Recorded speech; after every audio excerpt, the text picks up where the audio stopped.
Boa noite, irmãos. Que a graça e a paz de Cristo sejam multiplicados na vida de todos vocês. Amém. Nosso irmão aí querendo revelar segredos segredos antigos, mas é bom isso. Graças a Deus que a gente consegue ter essa riqueza de deixar o tempo passar e deixar boas lembranças, portas abertas, fazer amigos, cultivar amizades. E isso é bom, que a gente tenha um passado para não esquecer, com lembranças, com alianças, e que a gente continue assim. Esse é o nosso desafio aqui nessa terra. Tá bom, de detalhes, Mas graças a Deus, assim, eu tive o grande privilégio de ter nascido em um lar cristão. Então, desde muito pequeno, meus pais me conduziram nesse caminho, indo à igreja, participando das coisas, e praticamente tudo que você imaginar que pode se fazer dentro de uma igreja, eu já participei, de cantar em conjuntinho, de fazer versinho, de tocar em banda, tudo tipo de banda. Teve um tempo que até eu e Paulo Barreto, éramos perseguidores, A gente estudava trompete e a gente achava que tocava muito. E é uma fase boa, graças a Deus por isso, que a gente viveu, e nós estamos aqui hoje numa fase boa também, vivendo esse tempo que Deus tem dado para a gente. A gente não pode ficar parado no tempo, achando que era nada. A gente está vivendo a melhor fase, essa agora que a gente tem. Já tocamos muito, já fizemos muito barulho, mas agora a gente está em outra fase. Irmãos, eu quero convidar vocês a estar compartilhando um tema aqui comigo, que está aqui no Evangelho de João, no capítulo de número 17, seguindo a temática que os irmãos estão acompanhando aqui na igreja, falando de ser de unidade, de estar juntos, não é isso? E entendendo que é uma orientação de Deus, do Espírito Santo, para o pastor da igreja falar sobre esse assunto. Nós queremos falar também, até porque hoje é um culto especial, nós estamos aqui com a mesa pronta, é um culto de ceia, onde nós vamos relembrar o sacrifício de Jesus Cristo.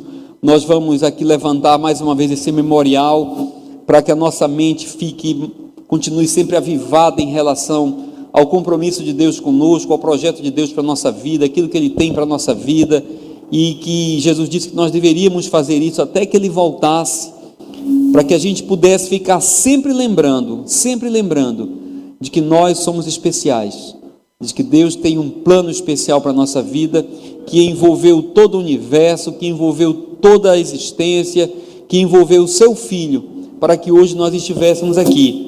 E um dos propósitos que Deus deixou para a sua igreja, que é um grande desafio, mas não poderia ser diferente, porque faz parte da natureza da igreja, do projeto de Deus, que é a questão de a igreja andar em unidade, de buscar ser de ter um só pensamento. Por quê? Porque nós somos um povo monoteísta, nós temos um só Deus.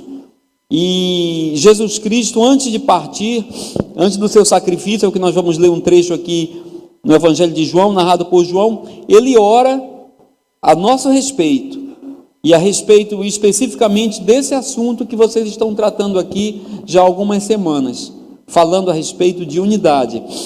Capítulo de número 17, versículo de número 20, a partir do versículo 20, Jesus diz assim: a minha oração não é apenas por eles, rogo também por aqueles. Amém? Você se inclui no meio do aqueles? Eu rogo também por aqueles que crerão em mim por meio da mensagem deles. Alguém pregou e nós ouvimos a mensagem e cremos. E como Jesus já sabia que nós iríamos crer, ele não perdeu a oração dele não foi em vão. Amém? Então ele orou por nós. E o versículo 21 ele diz assim: para quê?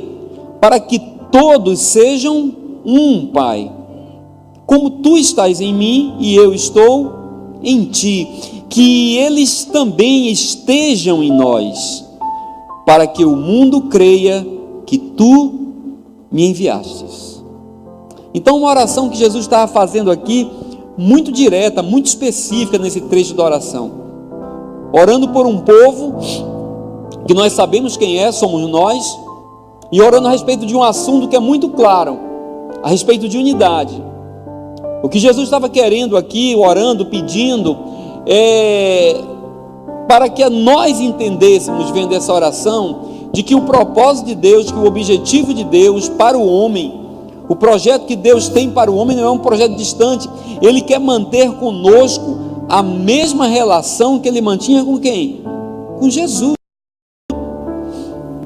Então ele suava, ele cansava. Se não usasse aí um bom desodorante da época, eu acho que talvez ele incomodasse alguém que estivesse perto. Então ele era um homem como eu e você, e ele está nessa fase da vida aqui, orando a Deus, e essa oração sendo revelada a nós, dizendo que é possível para um homem como eu e você, esteve aqui na terra, e revelando esse pensamento através dessa oração, de que nós estaríamos aqui, assumindo o mesmo papel que ele viveu aqui na terra, que nós não estávamos sendo chamados para ficar como observadores da história, para ficar como subproduto na história. Nós estávamos para andar com ele, seguir os passos dele, ocupar o mesmo espaço. E uma coisa desse assunto que é tão importante, irmãos, quem está falando de unidade, é porque Jesus deixou claro aqui, que se nós não conseguíssemos isso, que se nós não andássemos assim, se nós não chegássemos nesse nível de unidade, ele diz que o mundo, que as pessoas não creriam naquilo que nós estávamos falando, ou que nós estivermos pregando. E quando eu penso nisso, eu paro e fico meditando como é importante nós avaliarmos o nosso dia a dia, nós avaliarmos o nosso testemunho, nós avaliarmos como nós estamos vivendo aqui nessa terra como igreja, para saber se de repente nós não estamos perdendo as nossas palavras, se nós não estamos perdendo tempo, porque a gente pode estar pregando, fazendo muito barulho, fazendo muito movimento, e de repente ninguém está acreditando em nada, porque Jesus disse que as pessoas só dariam crédito à mensagem que nós estivéssemos pregando, se nós estivéssemos em unidade. Já pensaram nisso, irmãos?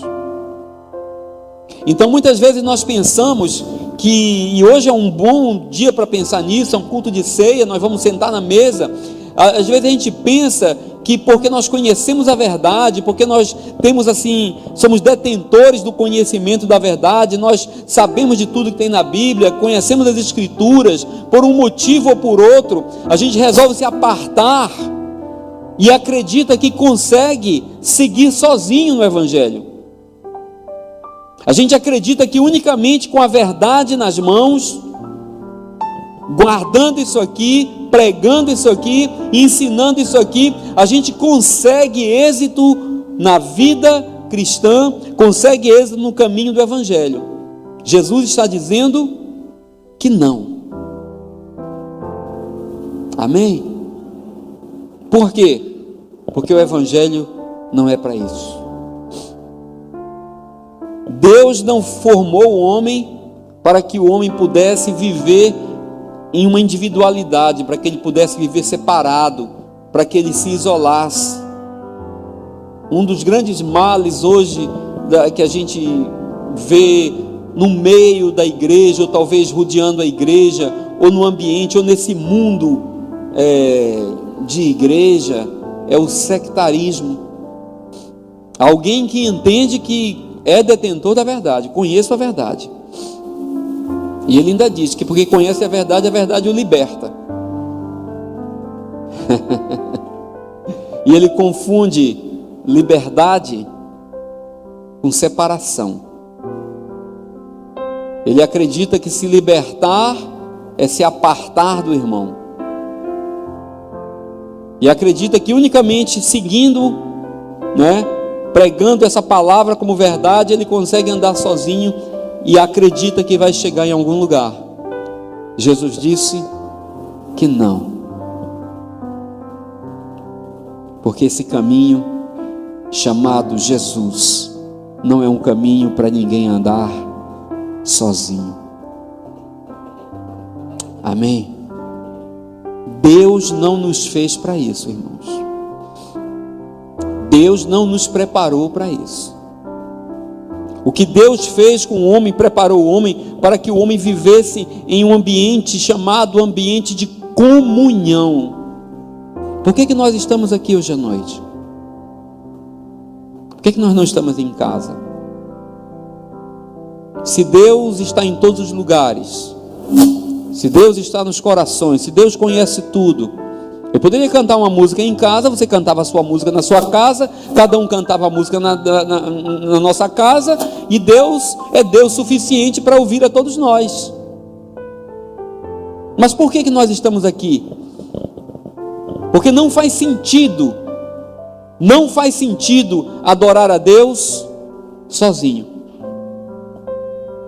Amém? Como o irmão André falou, eu toquei por muito tempo, dirigi louvor na igreja por muito tempo, fiz muita coisa, só do comecinho dessa história,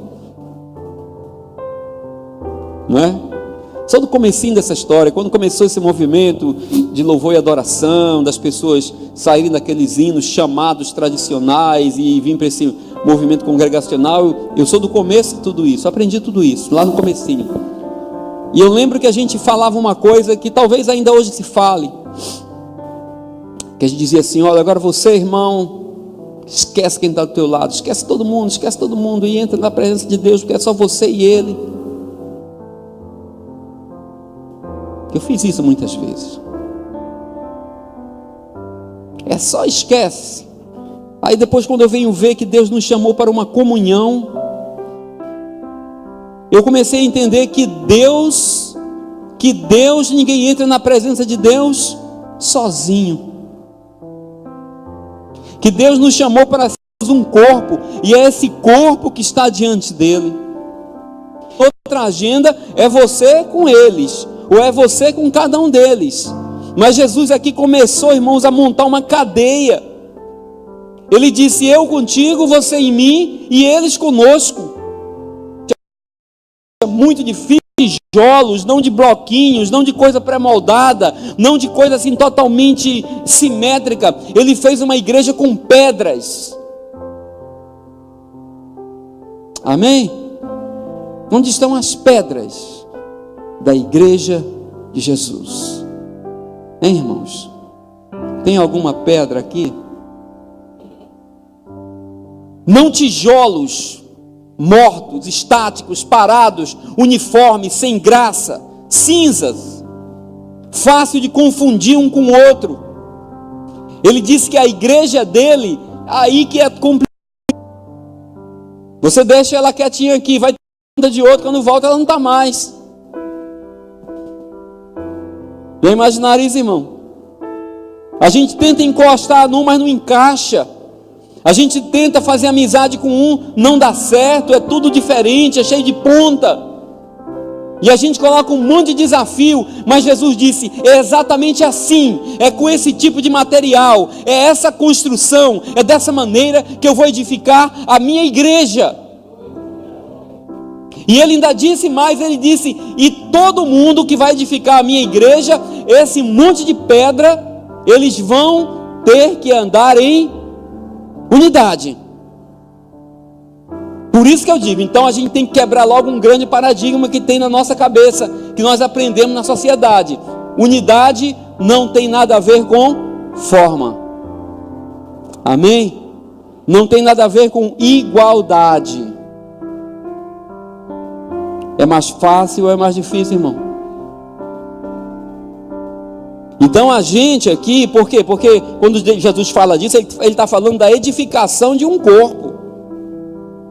E esse corpo vai ser edificado para ser um. E quando a gente pensa em unidade, quando a gente pensa em construção de um corpo, de uma igreja, a gente pensa numa edificação assim diferente, de um prédio.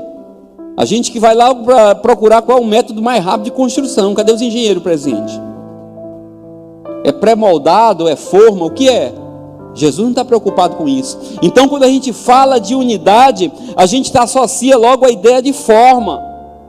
E a gente confunde unidade com uniformidade, porque é o caminho mais rápido. E a gente dá logo um jeito de deixar todo mundo da mesma forma. E como a gente não consegue mexer muito na cara das pessoas, a gente bota uma farda nelas e deixa todo mundo uniformizado. Bate a foto, vê tudo igual e cai no grande engano da pseudo-unidade. A gente acredita que porque está todo mundo igual, com o mesmo cabelo, com o mesmo penteado, com a mesma roupa, com o mesmo uniforme, com a mesma forma, a gente acredita que chegou num ponto de unidade, mas não chegou. Você só chegou num ponto que agrada o teu coração e teus olhos estão enganados ali, você acha que conseguiu.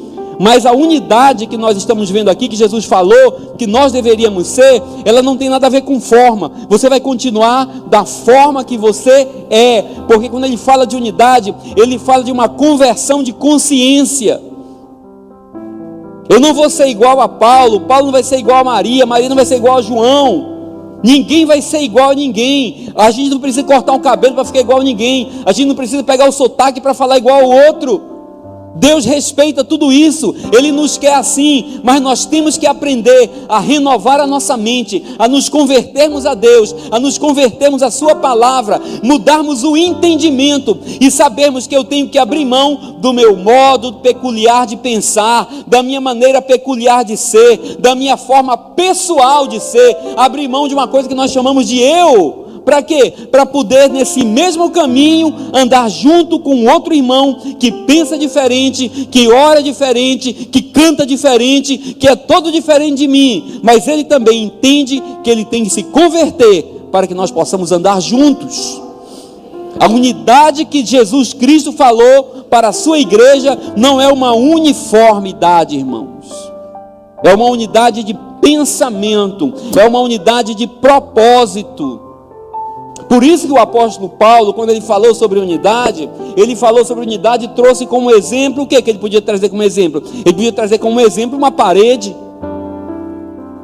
Ele podia dizer assim, porque nós somos uma unidade, temos que ser unidos como essa parede de tijolos, como o muro das lamentações, todo lá. Não, ele trouxe como exemplo de unidade o corpo.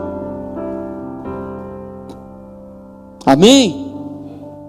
Tem uma doutora olhando para mim. O que é que tem igual nesse corpo, minha irmã? Parece que nenhuma célula é parecida com a outra. 5 dedos, cada um diferente do outro. Tudo diferente, tudo diferente. Cada um com uma função, Paulo disse. É como um corpo. Cada membro tem uma função, nenhum é igual ao outro. O ouvido, o nariz, a boca, os dedos, o pé, tudo tem uma função, diga, diferente. Amém? Você se sentiu bem dizendo assim? Todos têm uma função diferente, mas todos têm um só propósito, todos têm um só projeto, todos têm um só intuito, todos têm uma só direção. Se nós entendermos o que Deus tem como unidade para a nossa vida, nós vamos acabar com 90% dos melindres que nós temos na nossa vida. Oro pelos psicólogos que continuem prosperando, mas a gente vai começar a resolver muitas questões. Que a primeira coisa que vai acabar no nosso meio, tanto dentro da igreja, como na sociedade, como em qualquer lugar, é uma coisa chamada competitividade. Por quê? Por que a gente compete, irmão? Por que o mercado de trabalho é competitivo? Por que na medicina os médicos estão competitivos? Hoje de manhã minha esposa estava comentando que ela conheceu uma moça que está terminando lá a medicina e ela disse, olha, lá na faculdade ninguém é amigo de ninguém, porque é todo mundo competindo um com o outro. Imagine quando chegar no mercado de trabalho, é todo mundo competindo. Por que compete um com o outro, irmão? Sabe por quê? Porque não tem unidade. Porque o cara descobre que ele é diferente do outro, mas porque ele não tem a unidade de Cristo, ele é um ignorante Paulo disse que quem não tem o conhecimento de Deus é como um cego. E ele vê que é diferente do outro, mas ele não conhece o propósito de Deus para a sua vida e não sabe em qual lugar ele deve atuar. E todo mundo olha para um só lugar. Estão entendendo, irmão?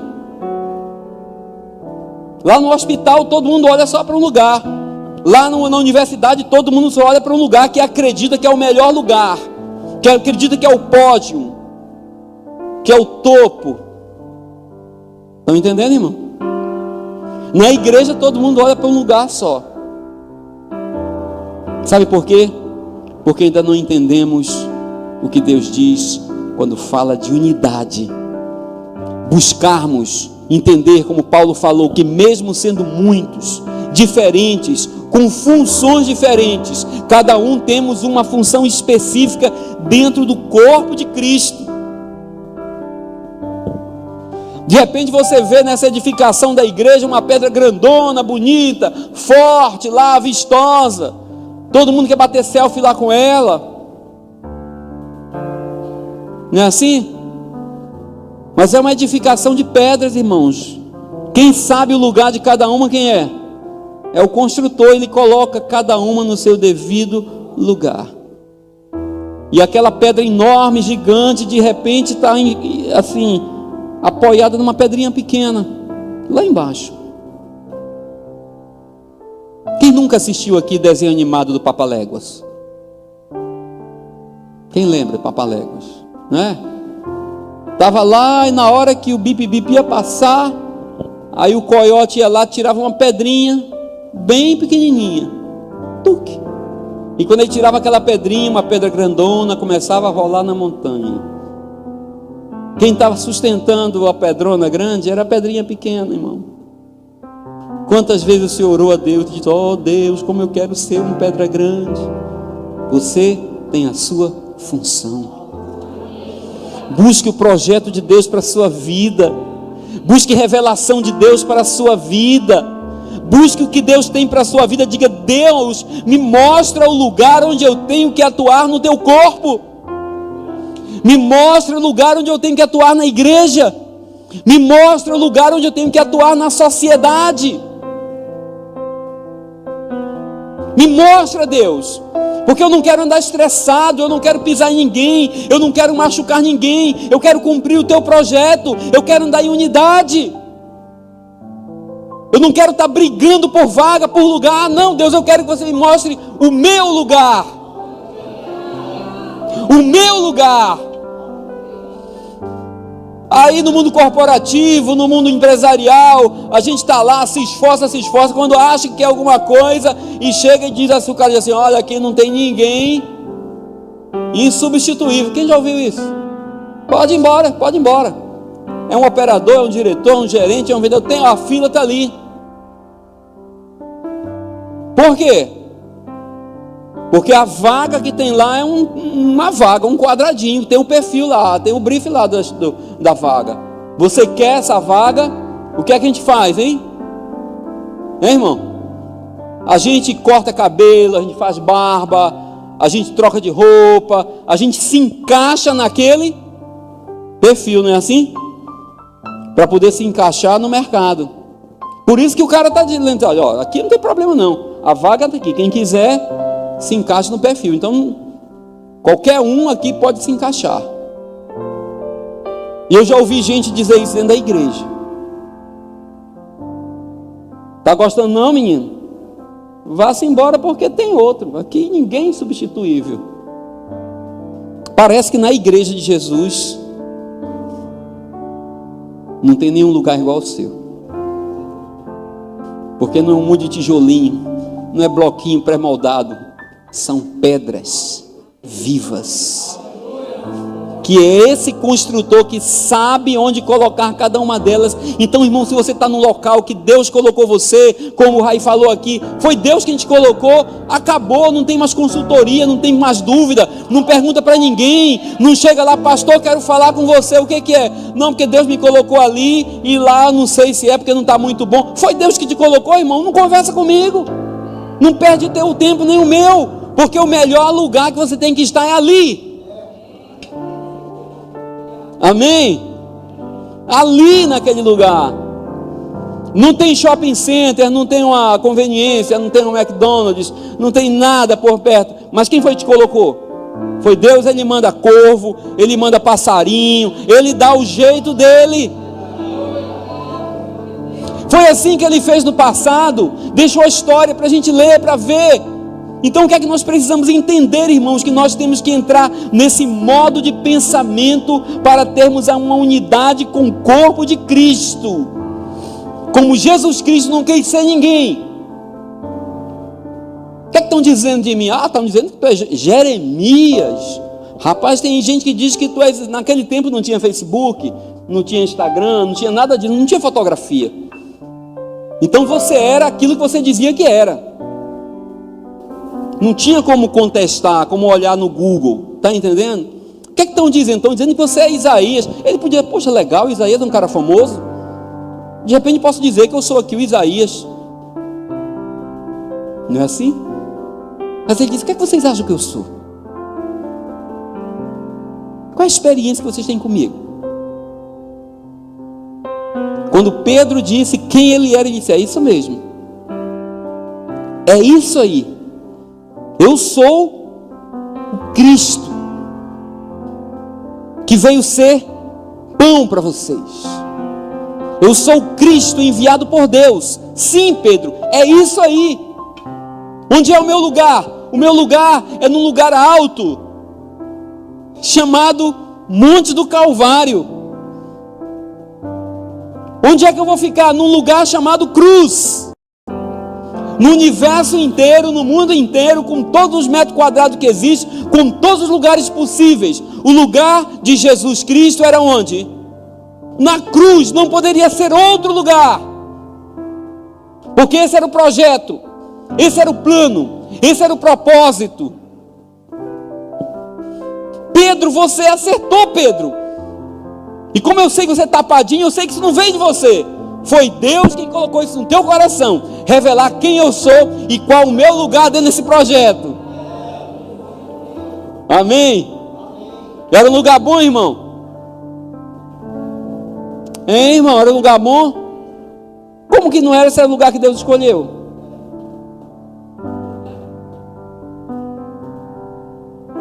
Hein, irmão? A conversa seguiu, né? A conversa seguiu. Mateus 16, né? A conversa seguiu. E depois ele começou a conversar e disse, olha, está chegando o lugar de eu realmente ir para o meu lugar. Chegando a hora. Eu vou para lá. Vocês fiquem quietos aí. Que eu vou para o lugar que o meu Pai escolheu para mim. Não, Jesus, não vá não. Fica aqui. O ministério está bombando agora. O negócio está pegando gás. Aí Jesus repreendeu Pedro como nós devemos repreender a todos que tentam nos desviar do projeto de Deus para a nossa vida. Ele disse, para trás de mim, anticristo. Porque essa palavra não é pró-Cristo. Porque a minha missão aqui é ser Cristo. E só existe um lugar para o Cristo, que é a cruz. Se você está sugerindo que eu vá para outro lugar, que não é a cruz, que não é o meu lugar, então essa mensagem não é pró-Cristo, é anticristo. Amém? Então o que Jesus está dizendo aqui, irmãos, é que nós temos que entender o que é andar em unidade. Nós temos que entender que unidade não é num final de semana fazer farda para todo mundo e pintar todo mundo numa cor combinando com a parede do templo. Que unidade gasta tempo, requer relacionamento, discipulado, ensino, cuidar, apacentar, errar, perdoar, errar de novo, perdoar outra vez, errar mais uma vez e continuar perdoando. Até como Paulo diz, até que a nossa mente vá sendo transformada para que a gente comece a entender o que é andar em unidade, o que é andar com Cristo, o que é falar com Deus, pensando em unidade, não pensando mais em mim mesmo. Não sou mais eu quem vive. O que é isso? Isso é produto de uma mente transformada, entrando no processo de unidade. Não sou eu quem vive, é Cristo quem vive em mim. Então, por causa disso, eu estava morto e Ele me fez ressuscitar. Então agora não é mais a minha vida, a vida é dele. Então o propósito é dele. Então o pensamento é dele. Então não interessa a minha roupa, a minha forma, o lugar que eu falo, o idioma que eu falo, o meu costume. Agora o que interessa é o que Cristo tem, é a mente dele. Então as minhas orações vão mudar, a minha forma de agir vai mudar, porque eu não penso mais em mim, eu penso em um todo. Não é mais um indivíduo, agora é um corpo. Amém? Não tem como uma parte do corpo estar doente e o resto do corpo ignorar. A gente reclama por um calo, por uma unha encravada, a gente reclama por qualquer coisinha pequena. Como é que fora disso aqui, dentro da igreja, na sociedade, a gente consegue ignorar o outro, irmão?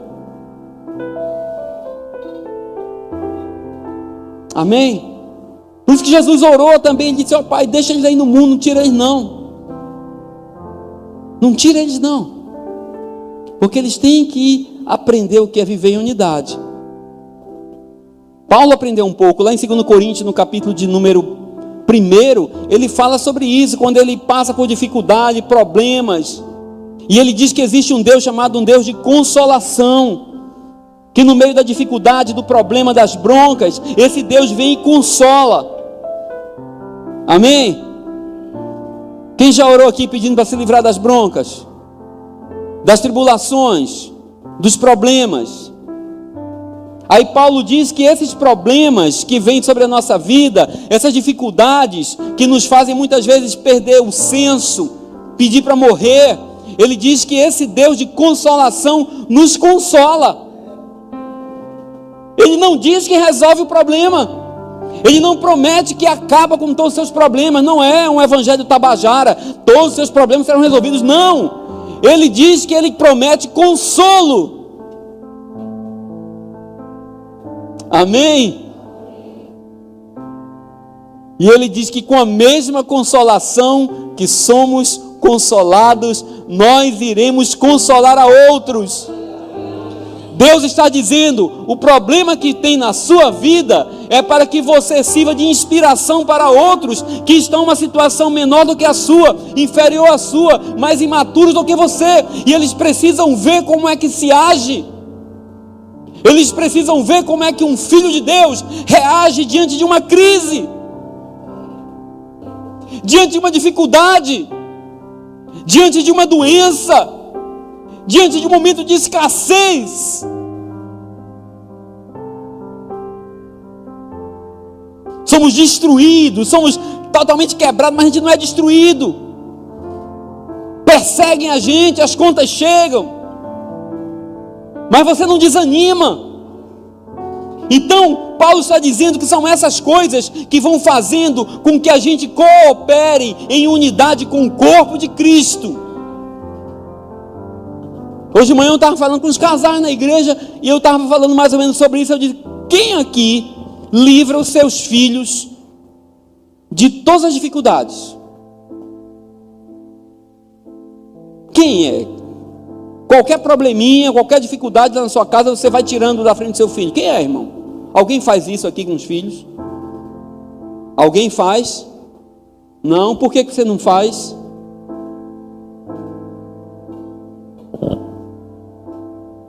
Me disseram assim hoje de manhã: porque ele tem que aprender. Aí eu digo: é mesmo? E por que você fica só orando a Deus para ele tirar todas as dificuldades da sua vida? Você também não, você não quer aprender, não? Quer só ensinar o seu filho? Você quer que só o seu filho amadureça? Você quer continuar menino?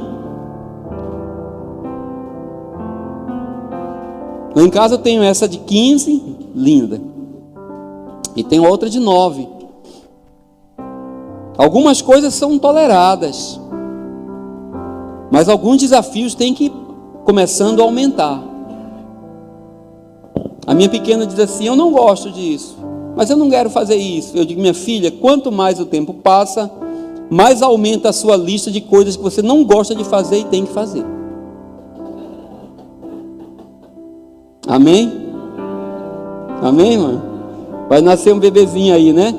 A lista dele qual é? 0. É o primeiro? Amém? Durma. Hoje vá dormir. Sábado durma também. Porque a lista dele é 0. Ele não vai respeitar nada. Ele não vai respeitar horário. Ele não vai respeitar feriado, sábado, domingo. Se tem visita em casa, ele vai fazer cocô na mesma hora, na frente de todo mundo. A lista dele é 0. Ele vai pensar assim: eu não quero esperar. E não espera. Não vou esperar a hora do almoço. E não espera. Comeu há 15 minutos, mas quero comer de novo. Amém? Aí à medida que vai crescendo, viu, meu filho? A lista também vai aumentando. Amém, irmãos? A lista vai aumentando, nós vamos amadurecendo, nós vamos evoluindo, nos tornando melhores. Por quê? Porque nós vamos entendendo que a nossa realização não está na nossa individualidade. A nossa realização está em fazer parte da unidade do corpo de Cristo. Começar a pensar como homem. Então a gente começa a oração da gente, é só pedindo para a gente. Deus faz, Deus faz, Deus faz, Deus faz. Para mim. Opa, você está entendendo que é o corpo de Cristo? Não. Quando você entender o conceito de unidade, que nós temos que ser um, como eu sou um com Ele e tal, então você vai entender que não é o seu bem-estar, é o bem-estar do outro. A gente chora diante de Deus quando um parente nosso está doente. Pode fazer isso, irmão? Pode. Um amigo nosso próximo está doente? Pode. Mas a gente tem que aprender a chorar quando o parente do outro está doente. Quando termina o mês, a gente paga todas as contas. Amém? Amém? Pega lá no dia do vencimento, vai lá e débito em tudo. Isso é uma bênção. E você canta um hino de louvor a Deus, fala línguas estranhas, rodopia, faz tudo. Não é assim? E para você o mundo acabou. Siga em frente. Mas quando você entende a unidade do corpo de Cristo, você vai entender que tem gente dentro desse corpo, que nesse mesmo dia, que nessa mesma hora, está com o coração angustiado, está com a mente perturbada, e está muita gente com a cabeça baixa porque não tem coragem de voltar para casa. E o seu coração deve se angustiar, da mesma maneira como se isso fosse com você. E você tem que dobrar os seus joelhos, e aparentemente sem motivos, orar por aqueles como Jesus está orando, que não estão perto dele, mas que fazem parte do mesmo corpo. Isso é o nível de unidade que Deus tem para nós. Isso é a igreja unida, para que a gente possa cantar e falar como Paulo falou lá em Efésios no capítulo 4, e falar porque nós devemos fazer todo o esforço para manter a unidade, para não se apartar, para não se separar, para não se fragmentar, para não se isolar, para não dizer eu sou abençoado, Deus ouve as minhas orações e eu não passo crise. Ah, é crise, comigo é Cristo. Gente aí soberba, cheio de fé e cheio de soberba, indo para o inferno com a bagagem cheia de fé, porque não entende que faz parte de um corpo e quer chegar no céu sozinho.